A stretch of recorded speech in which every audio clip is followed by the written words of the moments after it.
باہر سڑک پر کھڑی گاڑی کا انجن سٹارٹ تھا اور کبیر خود ڈرائیونگ سیٹ پر آ کر بیٹھ گیا۔ اسی لمحے گلی کے اندر موجود اس پرانے گھر سے ملیحہ کے کزن اور اس کے غنڈے دوستوں کی دردناک چیخیں اور دہائیاں دینے کی آوازیں صاف باہر تک آ رہی تھیں۔ گلی کے لوگ سہمے ہوئے وہاں جمع ہو رہے تھے اور اندر ہونے والی مار پیٹ کا اندازہ لگا کر کانپ رہے تھے۔ وہ لوگ اس طرح چیخ کیوں رہے ہیں؟ اندر کیا ہو رہا ہے؟ ملیحہ نے خوف کے مارے گاڑی کی پچھلی سیٹ پر سمٹتے ہوئے اپنا چہرہ چادر میں چھپایا اور لرزتی ہوئی آواز میں پوچھا تھا۔ یہ سنتے ہی کبیر نے گاڑی کے بیک ویو مرر میں مڑ کر ملیحہ کو دیکھا۔ اس کی آنکھیں غصے سے لال ہو رہی تھیں اور چہرے پر شدید جلال تھا۔ زیادہ فکر اور ہمدردی ہو رہی ہے ان کی؟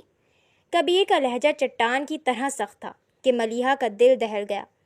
وہ بری طرح گھبرا گئی اور اس نے فوراً نفی میں سر ہلا کر اپنی نظریں جھکا لیں۔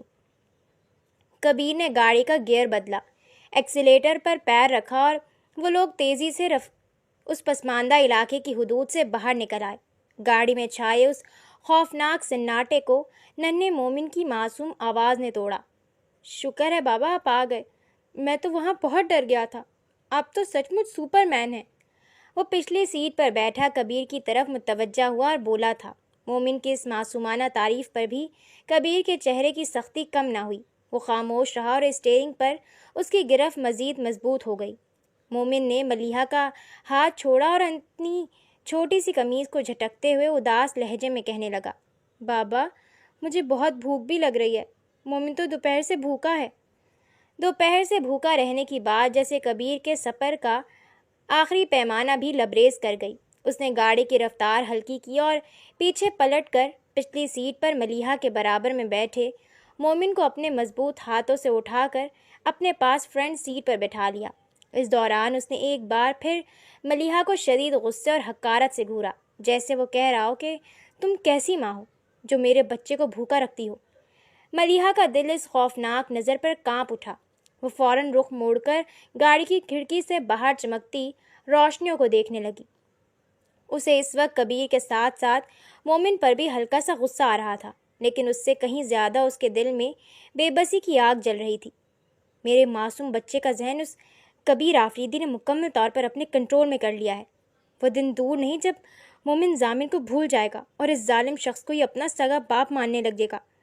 میں اپنے بچے کو اس کے شہر سے کیسے نکالوں؟ وہ دل ہی دل میں سوچنے لگی تھی۔ آپ کی ماما آئندہ کبھی ایسا کچھ نہیں کریں گی جس کی وجہ سے آپ کو بھوکا رہنا پڑے، آئی پرامس۔ کبیر نے مومن کے سر پر شفقت سے ہاتھ پھیرا اور اس کا رخ اپنی طرف کرتے ہوئے دھیمے مگر گہرے لہجے میں بولا تھا۔ کبیر کے یہ الفاظ بظاہر مومن سے وعدہ تھے، لیکن دراصل یہ ملیحہ کے لیے سخت تنبیہ تھی کہ اگر اس نے دوبارہ ایسی کوئی نادانی کی یا اس کے فیصلوں کے خلاف جانے کی کوشش کی تو اس کا انجام بہت برا ہوگا۔ کبیر نے سڑک کے کنارے بنی ہائی وے ریسٹورانٹ کے سامنے گاڑی رکواتے ہوئے اپنے گارڈ کو اشارہ کیا اور کچھ ہی دیر میں مومن کے لیے گرما گرم چکن سینڈوچ اور جوس گاڑی میں آ گیا۔ مومن خوشی خوشی سینڈوچ کھانے لگا، جبکہ ملیحہ گاڑی کی پچھلی سیٹ پر بیٹھی اپنی تقدیر کے اس نئے مالک کے سامنے خود کو مکمل لاچار محسوس کر رہی تھی۔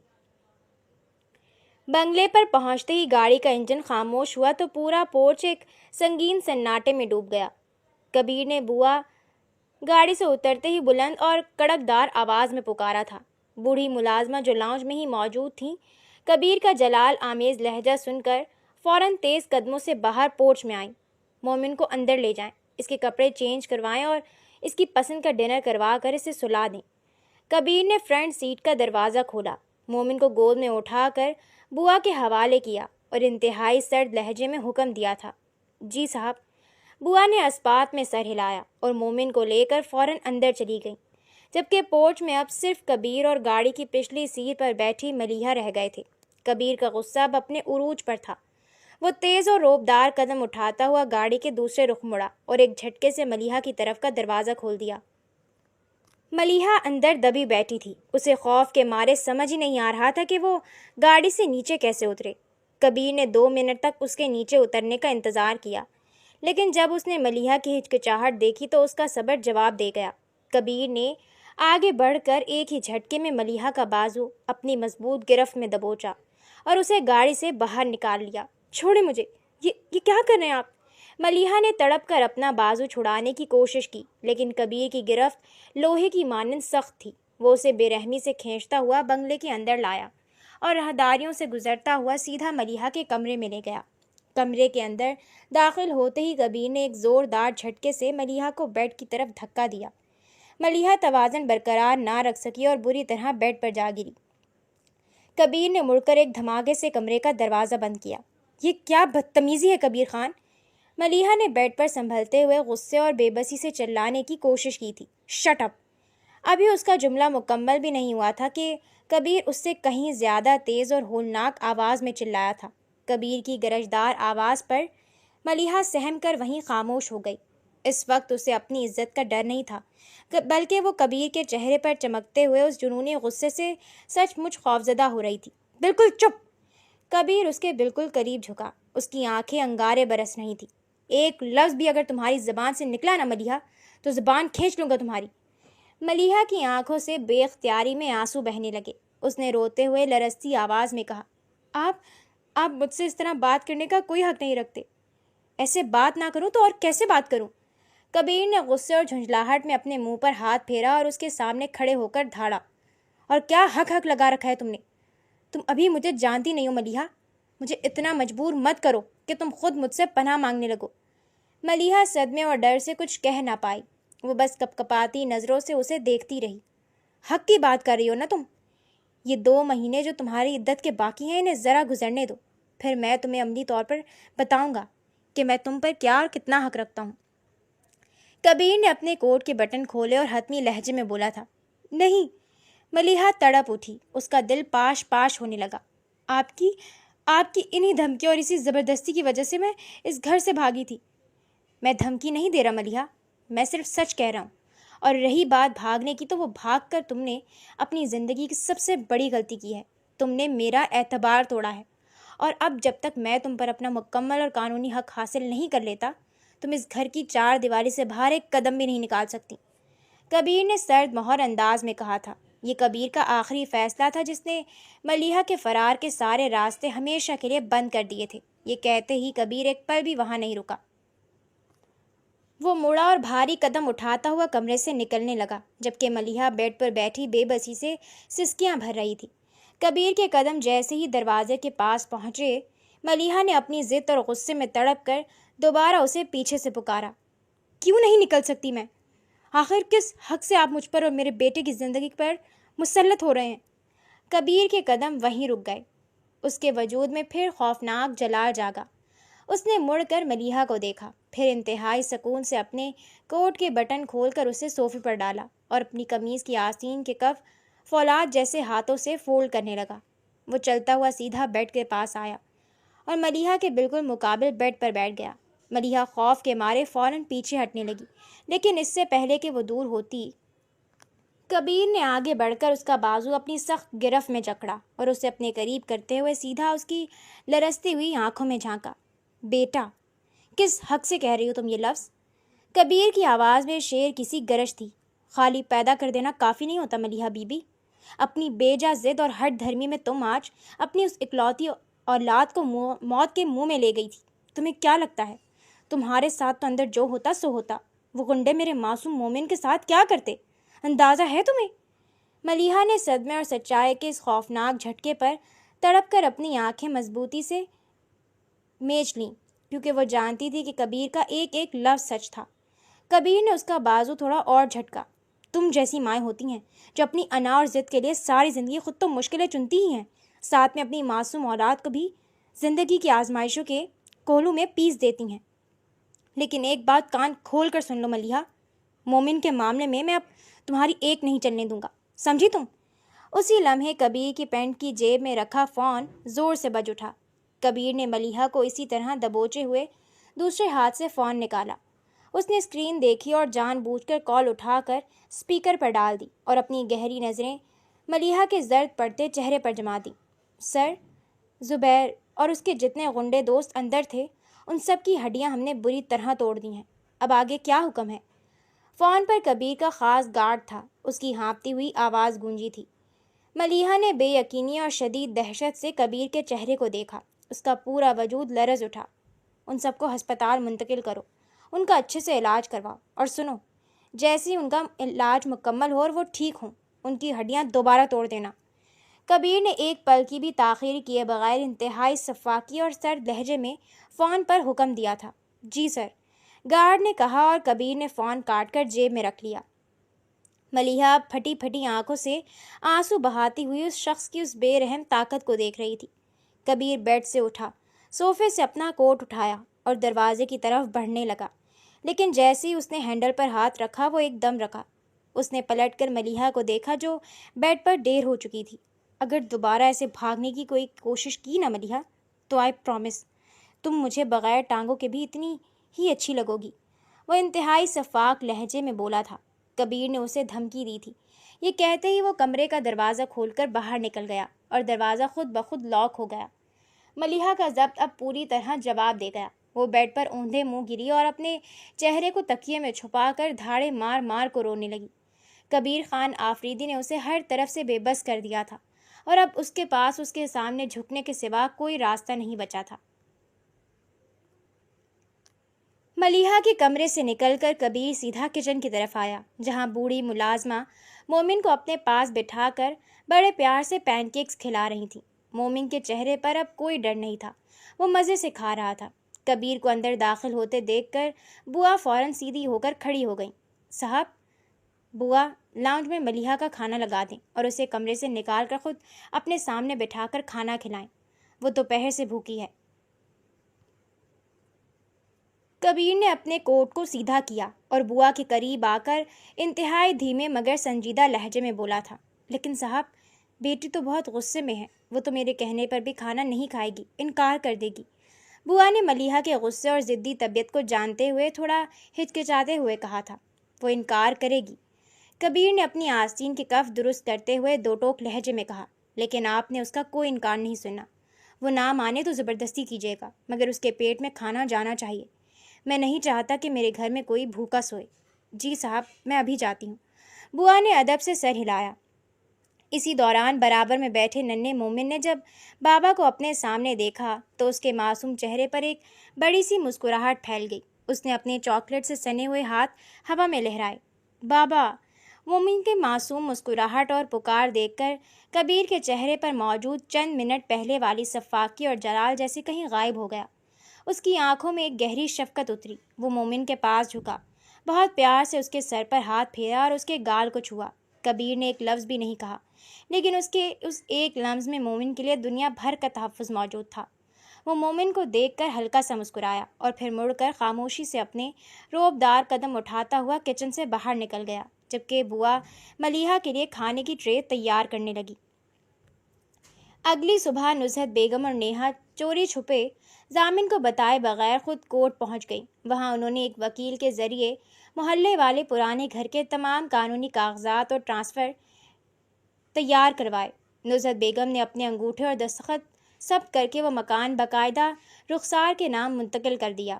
وہ دونوں ماں بیٹی کے چہرے پر اپنی کامیابی کی بڑی مسکراہٹ تھی، کیونکہ وہ سمجھ رہی تھی کہ اب کروڑوں کا یہ بنگلہ ان کا ہو چکا ہے اور زہیب بھی نیہا کی مٹھی میں آنے والا ہے۔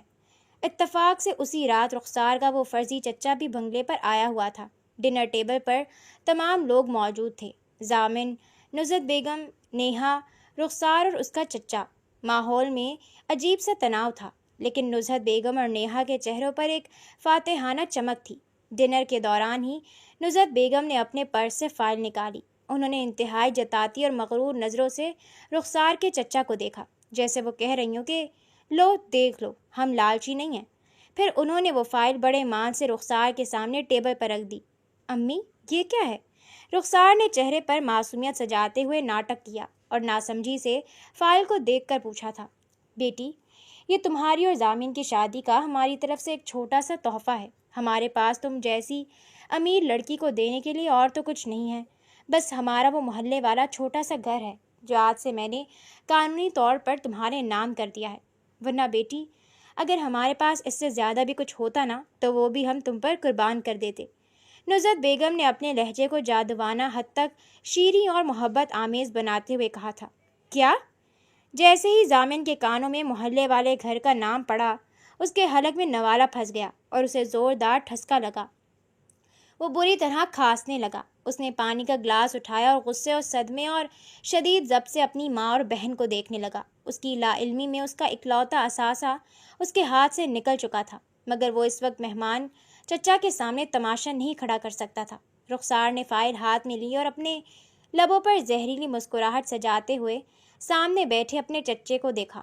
چچا نے انتہائی خاموشی سے اس فائل کو دیکھا، پھر رخسار کی طرف دیکھ کر اس بات میں ہلکا سا سر ہلایا اور ڈنر ادھورا چھوڑ کر خاموشی سے ٹیبل سے اٹھ کر باہر کی طرف چل دیے۔ ان کا کام پورا ہو چکا تھا۔ چچا کو اس طرح اٹھ کر جاتے دیکھ کر نیہا اور اس کی ماں نصرت بیگم کی گردنیں غرور اور فخر سے مزید تن گئی، جیسے انہوں نے کوئی بہت بڑا معرکہ سر کر لیا ہو۔ وہ دونوں ایک دوسرے کو دیکھ کر مسکرائیں، جبکہ وہ اس حقیقت سے بالکل اندھی تھیں کہ جس محلے کے مکان کو وہ کباڑ خانہ سمجھ کر رخسار کی جھولی میں ڈال چکی ہیں، وہ دراصل ان کے سر چھپانے کا آخری سہارا تھا جب کبیر خان آفریدی کے قبضے میں جا چکا تھا۔ ڈنر کے فوراً بعد نیہا زہیب کے بارے میں جاننے کے لیے بے چین تھی۔ وہ رخسار سے بات کرنے کے ارادے سے اسٹڈی روم کی طرف جا رہی تھی کہ جیسے ہی وہ دروازے کے قریب پہنچی، اندر سے رخسار اور اس کے چچا کی اونچی آوازیں سنائی دی۔ نیہا نے فوراً اپنے قدم روکے اور دروازے سے کان لگا کر اندر کی گفتگو سننے لگی۔ اب بہت ہو گیا چچا جان، اندر سے رخسار کی آواز آئی۔ آپ نے خود اپنی آنکھوں سے دیکھ لیا نا کہ میری ساس اور نند ویسی نہیں ہیں جیسا آپ سوچ رہے تھے۔ انہوں نے بغیر کہے اپنا گھر میرے نام کر دیا۔ اب آپ کا ان پر شک کرنا بنتا ہی نہیں، اس لیے اب آپ کل ہی زہیب کے لیے نیہا کا رشتہ لے کر آئیں گے، ورنہ زہیب نے صاف کہہ دیا ہے کہ اگر کل بات نہ بنی تو وہ ہمیشہ کے لیے کل رات کی فلائٹ سے امریکہ چلا جائے گا۔ زہیب کے ہمیشہ کے لیے امریکہ جانے کا سن کر باہر کھڑی نیہا کا دل جیسے ایک پل کے لیے دھڑکنا بھول گیا۔ اس کا پورا وجود خوفزدہ ہو گیا۔ بڈھے، مان جانا خدا کے لیے، زہیب کو مت جانے دینا۔ وہ اپنی مٹھیاں بھینچ کر ڈرتے ہوئے زیر لب بڑبڑائی تھی۔ اسی لمحے اندر سے چچا کی گہری اور ہاری ہوئی سانس کی آواز آئی۔ ٹھیک ہے، اگر تم لوگوں کو اپنی آنکھیں بند رکھ کر بیوقوف ہی بننا ہے تو تم لوگوں کی مرضی، میں کل زہیب کا رشتہ لے کر آ جاؤں گا۔ چچا کے منہ سے ہاں سنتے ہی نیہا اپنی ساری گھبراہٹ بھول گئی۔ اس کا چہرہ خوشی سے تمتما اٹھا اور وہ وہیں دالان میں ناچنے لگی۔ وہ دبے قدموں دوڑتی ہوئی اپنے کمرے میں آئی، بیڈ پر اچھلی اور تکیے میں اپنا منہ چھپا کر خوشی سے اپنی چیخیں دبانے لگی۔ وہ دنیا کی امیر ترین عورت بننے کے خواب کے بالکل قریب تھی۔ اپنی خوشی کا غبار ہلکا کر کے وہ بھاگتی ہوئی اپنی ماں نصرت بیگم کے کمرے کی طرف گئی تاکہ یہ بڑی خوشخبری سنا سکے، لیکن جیسے ہی اس نے کمرے کا دروازہ کھولا، سامنے ضامن پہلے سے ہی موجود تھا اور غصے سے لال پیلا ہو کر اپنی ماں پر چلا رہا تھا۔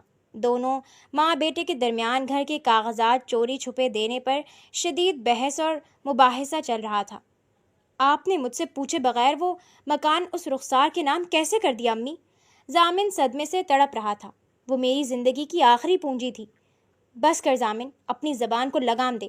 نصرت بیگم بھی آگے سے تپ کر جواب دے رہی تھی۔ ہم نے جو کیا تیرے اس برانڈڈ بنگلے اور اس خاندان کے فائدے کے لیے کیا ہے۔ نیہا نے جب یہ منظر دیکھا تو اس نے آگے بڑھ کر اپنے بھائی ضامن کو ہاتھ سے پکڑ کر پیچھے دھکیلا اور خود جا کر اپنی ماں نصرت بیگم کے گلے لگ گئی۔ بھائی، آپ چپ کریں اب، نیہا نے بڑی شان سے چہکتے ہوئے کہا۔ امی سنیں، رخسار کا چچا مان گیا ہے، وہ کل زہیب کا رشتہ لے کر ہمارے گھر آ رہا ہے میرے لیے۔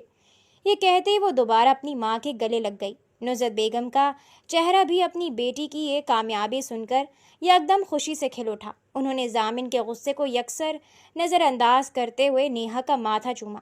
سچ کہہ رہی ہے بیٹی؟ ہائے میری قسمت جاگ گئی۔ ضامن نے اپنی ماں اور بہن کو اس وقت لالچ کی اس انتہا پر دیکھا تو اس کا دل گھن سے بھر گیا۔ اسے سمجھ آ گیا تھا کہ اس وقت ان دونوں کے سر پر دولت کا بھوت سوار ہے اور وہ اس کی کوئی بات نہیں سنیں گی۔ اس نے غصے اور حقارت سے ان دونوں کو دیکھا، ایک زوردار جھٹکے سے مٹھیاں بھینچی اور پیر پٹکتا ہوا اس کمرے سے باہر نکل گیا، جبکہ دونوں ماں بیٹی کل کی تیاریوں کے خواب بننے لگیں۔ اگلی شام پورے بنگلے کو کسی بڑی تقریب کی طرح سجایا گیا تھا۔ نیہا حسن بانو بنی، ایک خوبصورت لباس پہنے آئینے کے سامنے خود کو نہار رہی تھی کہ باہر پورچ میں گاڑیوں کے رکنے کی آواز آئی۔ رخسار کا کزن زہیب اور اس کا چچا وعدے کے مطابق نیہا کا رشتہ لے کر پہنچ چکے تھے۔ ان کے ساتھ آنے والے ملازمین کے ہاتھوں میں چمکدار زربفت کے کپڑوں سے ڈھکے ہوئے بڑے بڑے تھال تھے، جن میں دنیا بھر کے قیمتی اور مہنگے تحائف، ہیرے کے زیورات، برانڈڈ پرفیومز اور بیلجیم کی چاکلیٹ سجی ہوئی تھیں۔ لاؤنج میں جیسی ان تحائف کی نمائش ہوئی، نیہا کے ساتھ ساتھ نصرت بیگم کی آنکھیں بھی حیرت اور لالچ سے بری طرح چمک اٹھیں۔ انہوں نے زندگی میں کبھی ایک ساتھ اتنا سونا اور اتنے مہنگے تحائف نہیں دیکھے۔